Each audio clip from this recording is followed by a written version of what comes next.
প্রেম শুধু কাছে পাওয়ার নাম নয়, প্রেম হলো মুক্তি দেওয়ার নাম।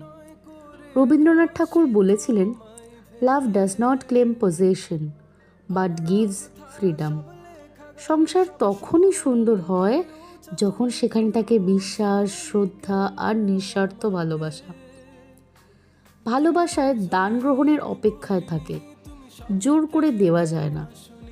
প্রেম মানে অধিকার নয়, প্রেম মানে একজনের মধ্যে আর একজনের আকাশ খুঁজে পাওয়া। তিনি আরও বলেছিলেন, আমার হৃদয় বনো পাখির মতো, তোমার চোখে তার আকাশ খুঁজে পাওয়া।